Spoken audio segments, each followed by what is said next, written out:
So hello everyone. Today we'll see how to launch one EC2 instance and how to connect from our laptop and how to connect from the browser. We'll see that. And also I will tell you how to connect from a Linux machines as well.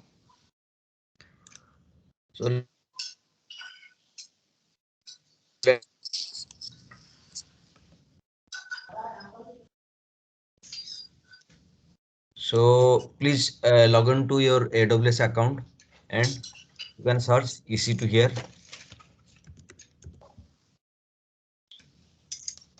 and I'm already in EC2 tab in EC2 service. So let's create one Linux instance.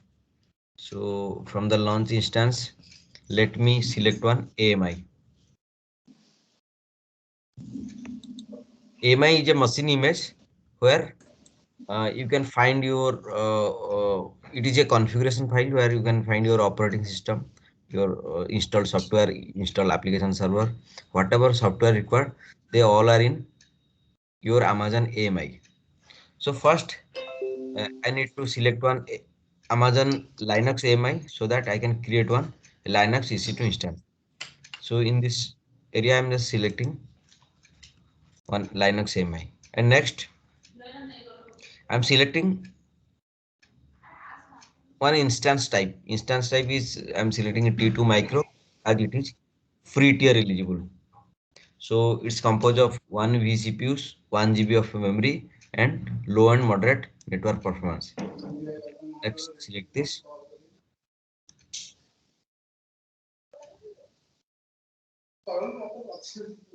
I think some noise is coming. Can you mute yourself?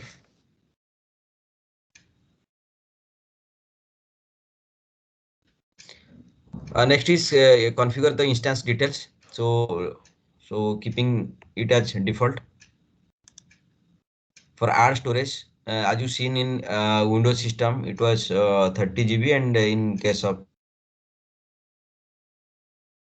it's minimum 8 GB for one Amazon Linux machine.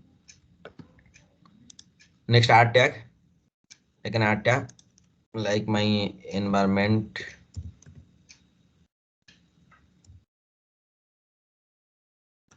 development. And add tag. Then security group. I'm just selecting the default. We'll discuss in details in VPC service. You can select default. So for Linux, for in case of Windows, it was port 3389 RDP port. But in case of Linux, we will connect for using SSH. So the port 22 will connect through port 22, and it was open for all IPs. Then review and launch. Launch one. So you can select your key pair which was created during Windows instance, or you can also create a new one. So I'm just selecting the Windows one. Then launch instance.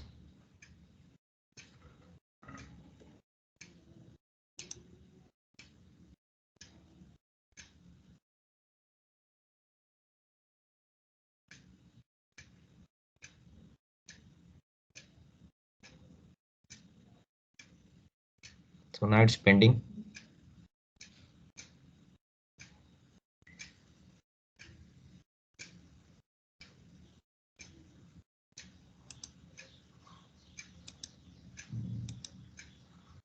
So let's wait for some time.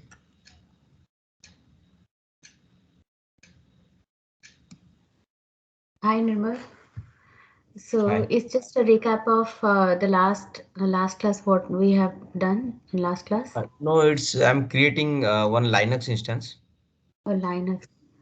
Yes. So So what we'll we please wait for some time. Let me finish that. We'll discuss once after our session. We'll discuss in detail okay, okay, in minutes. okay, Right. So let's okay. wait for some time. It's creating.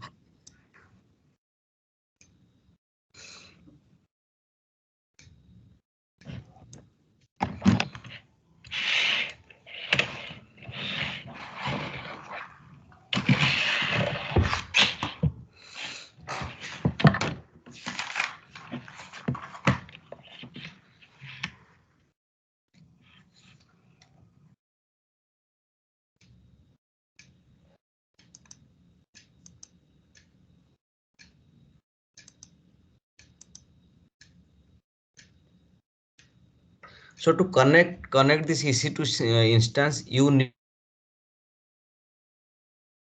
suppose you are using from Windows, then you need some software to connect the Linux instance, because Windows is different OS and Linux is different OS. So to connect SSH, so we need a putty software, or maybe other software is available. But if you are using Linux, any Mac system, for that you need only PEM key, and you need to add some command, SSH command, so that you can connect from there. For Windows, you need to download this software, putty. So you need to download this putty software as well as putty gen. So I'll let you know how you can download this. Right, this is the URL you can download from here.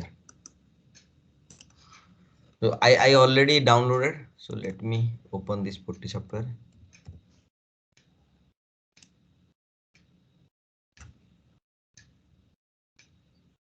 Maybe instance. No, I need to. I use the. Let me check.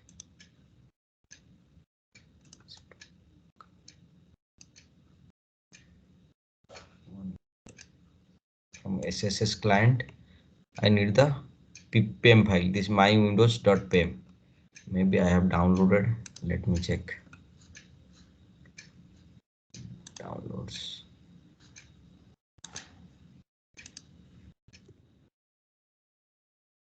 Sorry.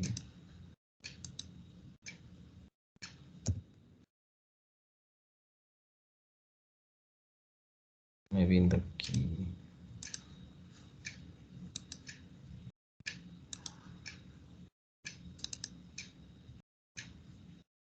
Yes, this is the PEM file that I have downloaded last time. So I need to convert this to PPK, so that this PEM file is not compatible with our putty software. We need to convert to the .ppk file. So for that, I have one another software, putty gen. So here is the putty gen. So I can load this and convert this.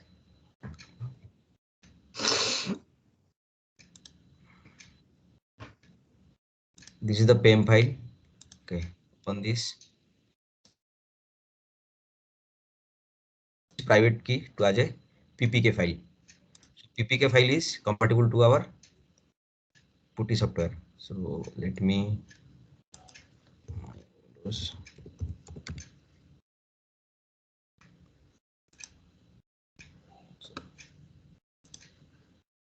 So the PEM file for Windows also work for your Linux, because this is just a public and private key pair. So it will work for every instance, right? And so this is your putty software. Let how I can connect this to the Linux system. So for that I need one IP address of that Linux system, and this is the IP address. Copy this IP, or you can go here, and if you select this, you also get the IP address here. So copy this IP and paste here the host name, and we can. One is my test Linux, and the port will be 22, and I can save this. And here, see, in the left side there is some auth option. From this auth option I need to select, I need to browse and set the ppk file. So browse, and this is my Windows, open, and I can save this session, save. Now this is my configuration has been made, so I can connect. You open this, it will connect to your EC2 instance. So from this option, there will be one alert from the security alert, and you can say as yes. So now I'm connected to my EC2 instance, right? So I can log in as EC2 user.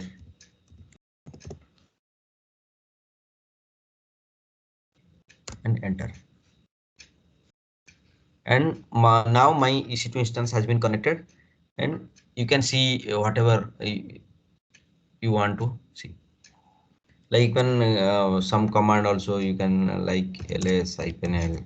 There is nothing in the directory, or you can uh, run the ps, uh, or you can date command also. So you can also install some web services, and you can add your custom html file also, and you can see here from the browser also. This is the way you can connect from your windows using putty. And here also some direct option is there to connect. You can go here and connect.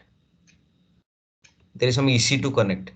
You can connect from this, from your browser. You can connect this. Is the browser based, and that is your putty based. And I have connected from here. And there is another software, uh, WinSCP. This is WinSCP, and that software will be used to see the folders structure in a like Windows way. And you can also copy some files from your Windows to Linux system using WinSCP software. You can try that on. You can download this WinSCP software. Nirmal, from Putty also we can do this, right? But same Yeah, Windows to from the Putty. Putty.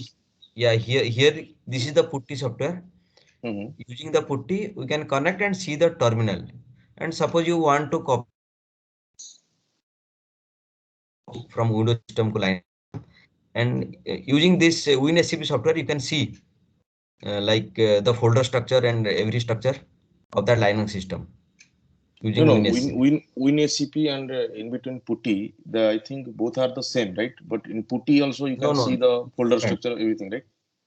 Yeah, here Yes. you need to add the command like cd dot dot, and here I can see like ls-l, and here see this is the Okay. EC2 user is there, right? But from the WinSCP you will see in like in a Windows like if I Like have in WinSCP. yeah, this is like command line.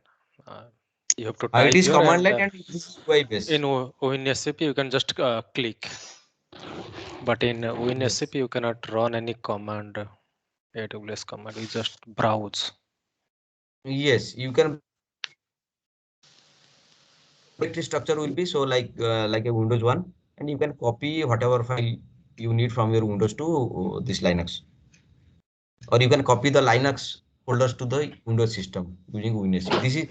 This is some look feel of WinSCP. Okay, let me connect this.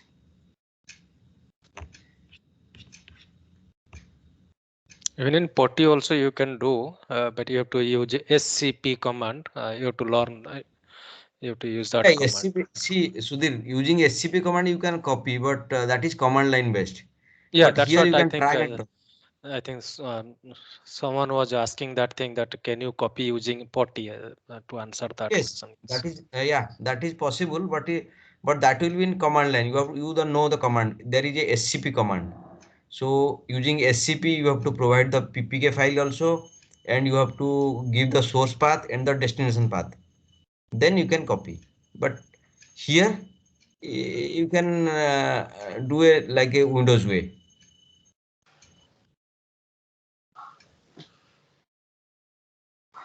1 minute.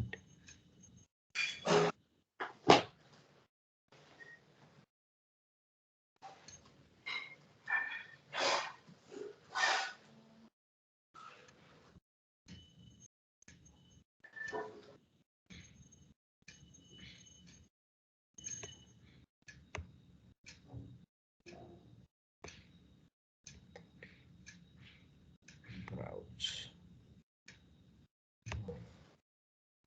Here you have to add your PPK file. Then OK. Then save. Okay. Then login. Yes. And this is your Windows file, right? And this is your Linux EC2 user. And here, if I can also create one directory, like directory, and test directory, right? And from this test directory, I can just copy one sample file, maybe this test ppt, copy and paste here, right? This is pasted to your Linux system. This is your Linux OS and this is your Windows OS file. This is the Linux OS file.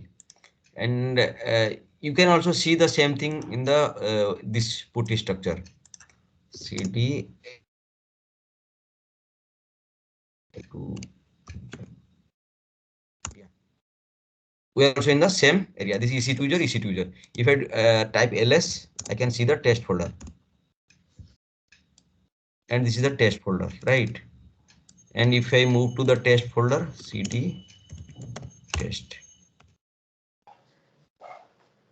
I can see the test.ppt, right? And this is the two different tools that you can connect using Windows, from Windows to your Linux machine.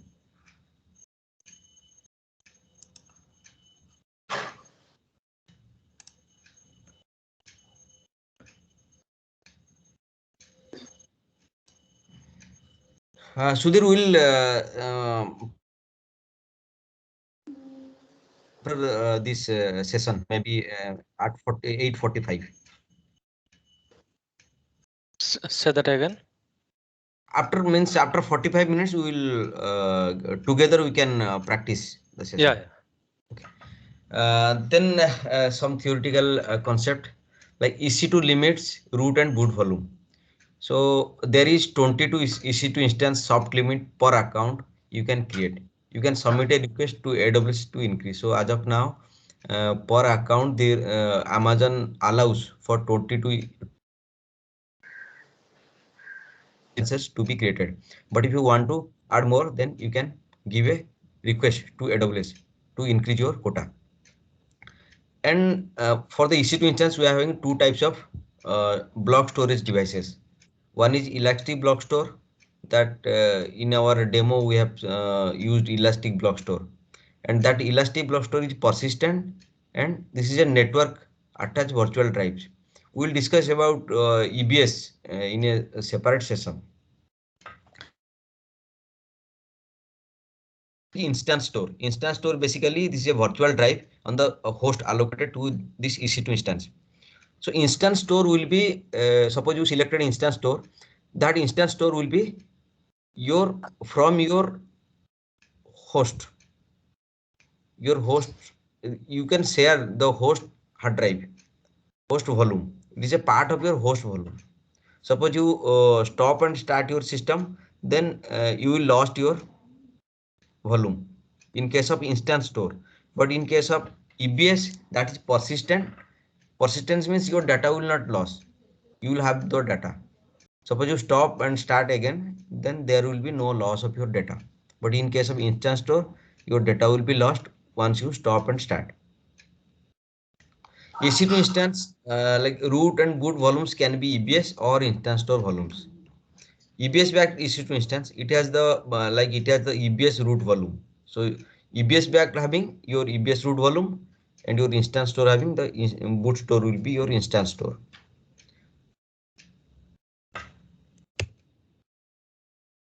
We'll see EC2 instance families. Amazon EC2 provides a wide selection of your instance types optimized to fit different use cases.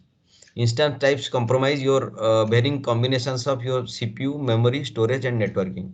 So in our demo, we discuss about T2 micro because that is comes under free tier, and T2 micro having 1 vCPU, 1 GB of RAM, and uh, moderate your networking. So similarly, there are many types of instances. So as per your requirement, you can select those instances while creating a EC2 instance. So some of them are general purpose having balanced memory and CPU, and this is suitable for most applications. And the families will be M2, M4, T2. like T2 having T2 mini, T2 micro, T2 small, T2 large, T2 extra large, like that way. So this is type 1 family, T2 family, M4 family, and M3 family. And next is your compute optimize. Compute optimize wherever it is required. This is having more CPU than memory. So compute optimized systems are using more CPUs than memory because they need some CPU processing more they require. So those families are C2 and C4. And good and high processing compute intensive use. Next is memory optimize. Memory optimize is for that you need more RAM, like your database operation, caching operation, like memory intensive applications. So you may need memory optimized EC2 instance. And those families are R3 and R4. R you can understand the R is RAM. GPU compute instances. For GPU for graphics optimized, some graphics optimized instances for your maybe your multimedia applications or high performance or parallel computing maybe for gaming, right? And those type of instances as G2. Storage optimize, and for storage optimize you need more storage and very high and low latency you require. So IO intensive applications like data warehouse or Hadoop, big data analysis, and for those you need storage optimize, and that family is like I2 D2, like that way. See the range of the families. 1 minute.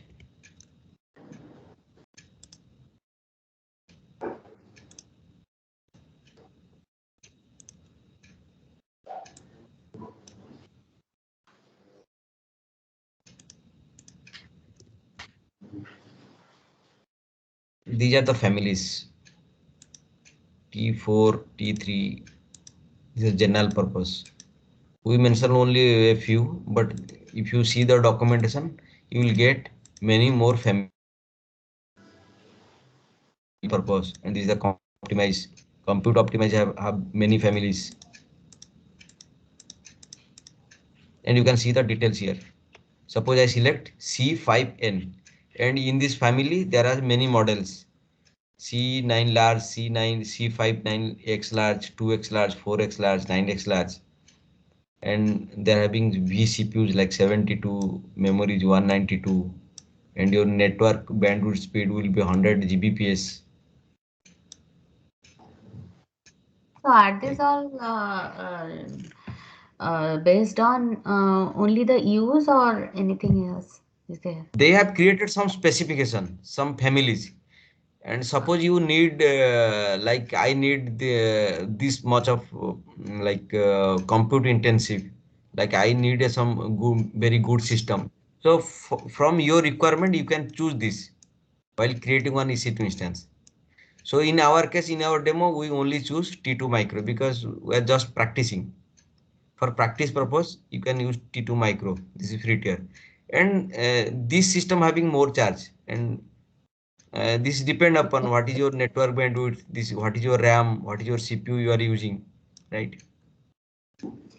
It means they already have some fixed Yes, specifications. Okay. yes, some specifications. As per your requirement, you can choose. Some memory optimize. Suppose you want some gaming, you can use some GPU related, or if you want some compute optimized, like high compute required for your applications, so you can choose compute optimized. Mhm.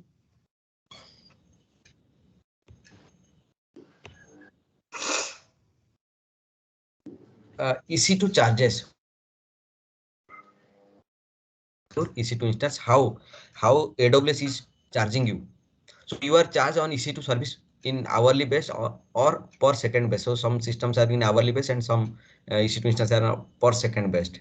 So if you want to go in detail, you can see the pricing page. So you will get the details about what is the price of this family of EC2 instances. Or there is some calculator also available in AWS site. You can use that and select the EC2 instance, what is the monthly charge or what is the hourly charge. A reboot of EC2 instance is considered as the instance is still running. Suppose you reboot one instance and it will not, AWS will consider that your instance is still running. But in case of stopped, they will not charge for that period of stopped. Suppose you stopped for 5 hours, they will not charge you. But if you restart the system, they will consider as your instance is still running. You are also charged for the data transfer EC2 instance if you send to outside your AWS region. Suppose there is EC2 instances in two regions, and the data transfer between one region is not chargeable by AWS. Suppose you are charging, you are communicating to EC2 instances in different region, they will charge you for network cost, for inter-region network cost. In the billing also, cost. I'll once I'll show you the how AWS billing is there and what is the parameters they are charging. And they and along with your EC2 instance, they will charge also EBS storage. Suppose like uh, some GB of or some TB of EBS storage, and they will also charge for your EBS storage. And as per the free tier, you will not charge for 30 GB of memory. 30 GB of memory is free under the free tier. And if you allocate more EBS, then they will charge you.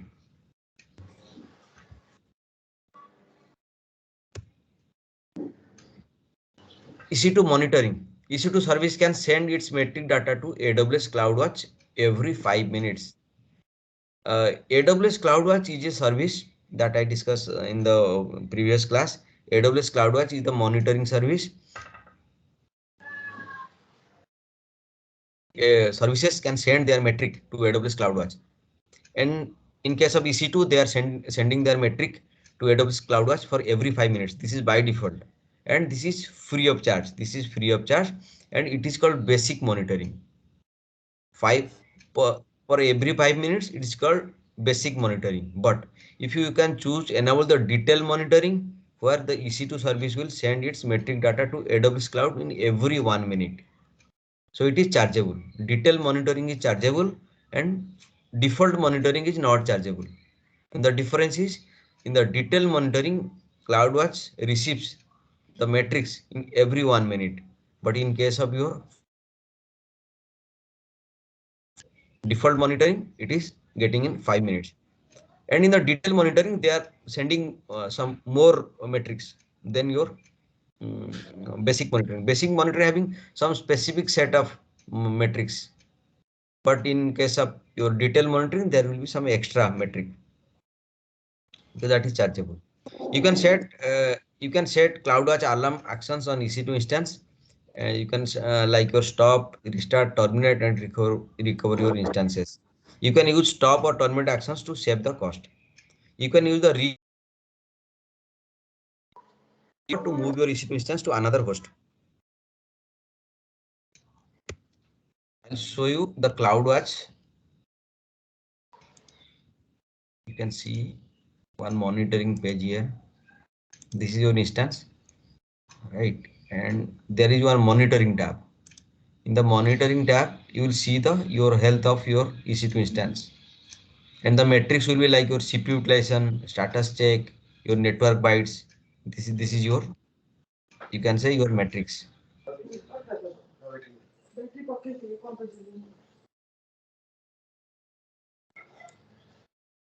Right. And you can also see in the CloudWatch.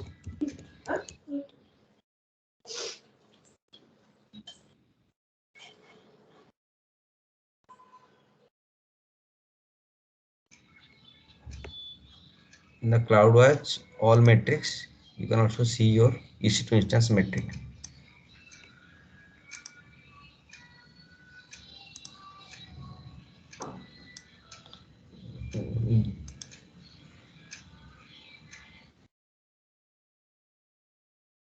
Here you can see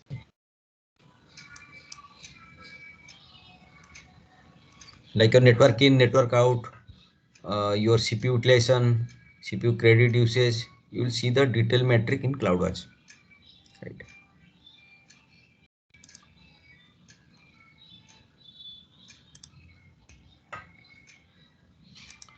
Next is stopping an EC2 instance. So see the behavior of stopping one is what happens when you stop one EC2 instance. So when you stop an EBS backed instance, any data in any instance store volume is lost. So in case of your instance store volume, that will be lost. But in case of your EBS backed instance, you will not lost your data or volume. Even though instance can be restarted, all instances store or data will be gone in case of your instance store. So I'll leave this line, maybe some problem in this line. Okay. When you stop an EBS backed EC2 instance, so what happen? Instance perform a shutdown operation. So its state will go from running, stopping and stopped. And EBS the instance, your EBS volume will be not lost. EBS volume like it is different from your host. This is a network data storage. Those volumes are network based. Any data cached in RAM or instance store volume is lost. So any data, your RAM will be flush. So any data in the RAM, this will be lost. Most probably when you restart again, it will restart in a new physical host. Instance returns its private IP address and any IPv6 addresses. Instance receives public IPv4 address back to your AWS pool. So you lost your IPv4 address. For that you need to some elastic IP address, right? So let me explain.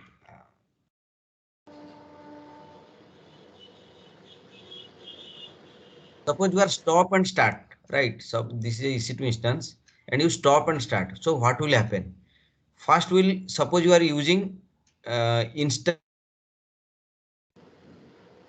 So in that case, your volume will lost. You lost your data in case of instance store. But for EBS, you will not lost your data. So suppose this is a host and this is having maybe this is your host system and here this is your virtual machine, your VM, your EC2 instance. Can say EC2, EC2 instance, right? And from the host part, it is using your CPU, your hardware,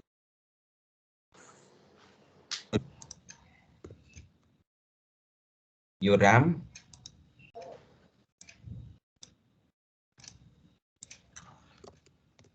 and maybe some network.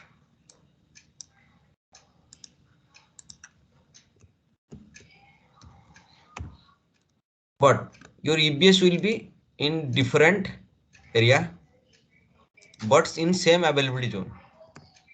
EBS volumes. EBS is a storage area, and those are connected through network. You can say this is connected through network. That means your volume is connected through your network to your VMs.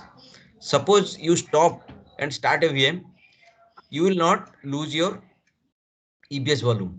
Maybe this is your EBS part, and this size is for the Linux, suppose 8 GB, right? And in case of stop and start, you will not lose your EBS volumes. Means your hard drive will be there. So when you restart, you will get that volume only. But in case of restart, what happened? Stop and start. You may not get this host next time. Suppose you restart again, your EC2 instance may be launched in some other host. Maybe this host ID is, I can say ABCD like 00598, whatever one ID will be there, host ID, and it may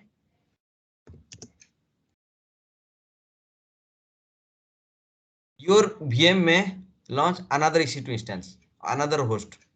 So maybe suppose you add some stop command, right? Again. So your VM may be run here.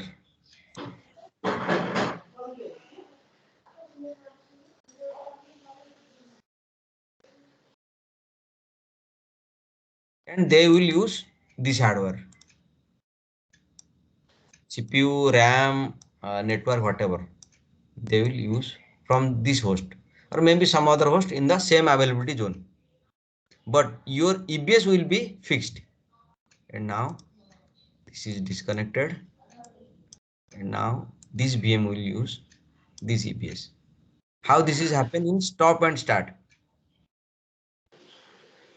And in case of your instance store, it will get lost. You lost your volume. And again, suppose in the second scenario, suppose you are using your instance store. Instance store will be here.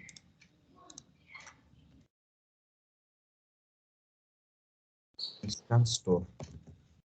Your instance store will be here. In case of you are using instance store instead of EBS. And when you stop and start, your VM will be moved some other. Then they will use your their instance store. Maybe this one instance store. Right. Any questions or any doubt here?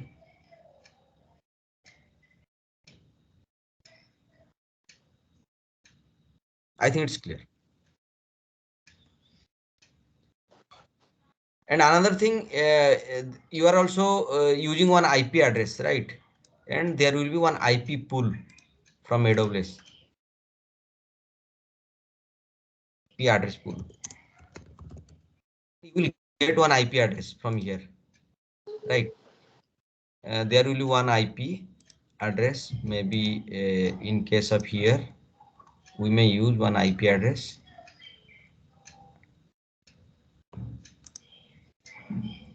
We have allocated using one IP address, and that IP address is here. Yeah, this one.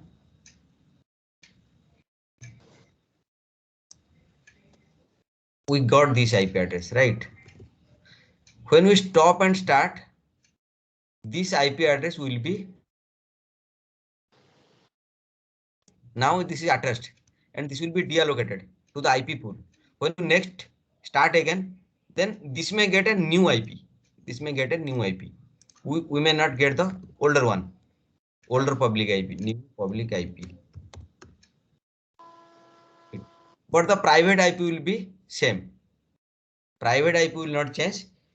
Private IP will be same, but we will get a new public IP. When you start and stop again, then that IP will be released to your IP address pool. To fix this problem, suppose you want a static IP, like always I need this IP. So for that you need to allocate one elastic IP. One concept is elastic IP there. I will discuss that. Elastic IP. We will get that elastic IP, right?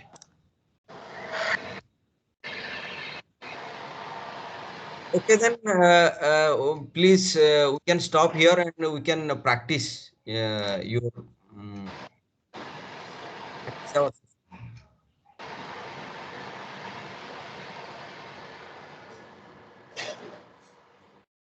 So who you can connect, you can create one EC2 instance or anyone can share your screen. I will guide you how to create.